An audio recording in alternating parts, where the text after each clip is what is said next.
Hi everyone. I decided to read today a column I wrote. Let's see, where is it? It won't come up here. Oh, in October 1986, a very wet fall. And this is what I wrote called Gaper's Block.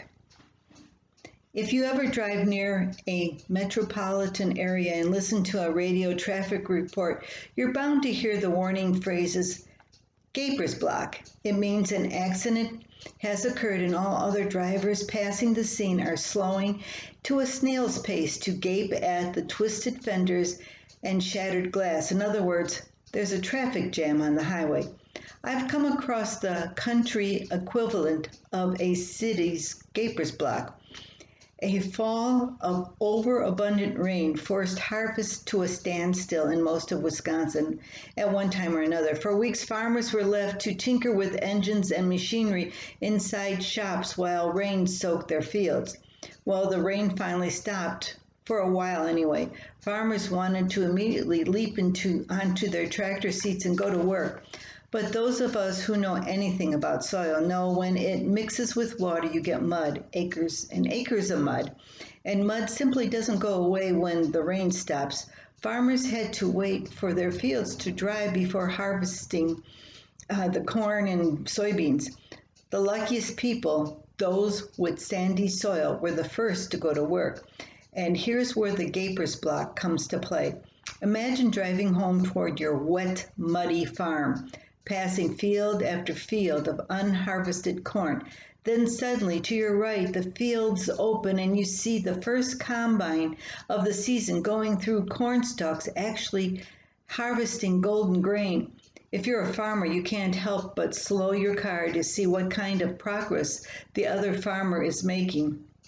Is the combine covered with mud? Are there deep ruts running up and down the field? Is there a four-wheel drive tractor waiting nearby just in case the combine bogs down?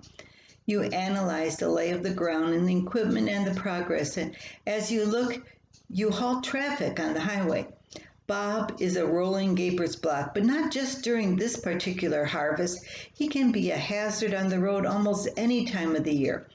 There are always other farm fields to look at. In the spring, Bob watches the progress of other farmers planting. In the summer, he analyzes the growth rates of different crops. And of course, in the fall, he watches the pickers and the choppers and the combines. Winter is the safest time of the year to drive with my husband. But even snow doesn't stop this farmer from calculating the snow depth and if the white cover will be good enough for the alfalfa. Gapers aren't out to make other people late for meetings or work. They're just doing a little studying in the classroom we call Earth. But maybe this year, the highway department should post warning signs in the country. Slow harvesting ahead. Beware of gaping farmers.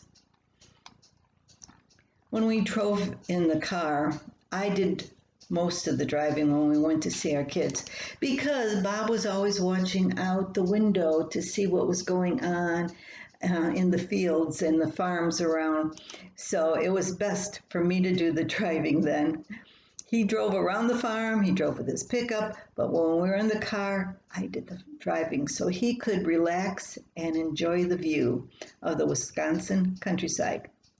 Well, that's it for today from Sunnybrook Farm. Until next time.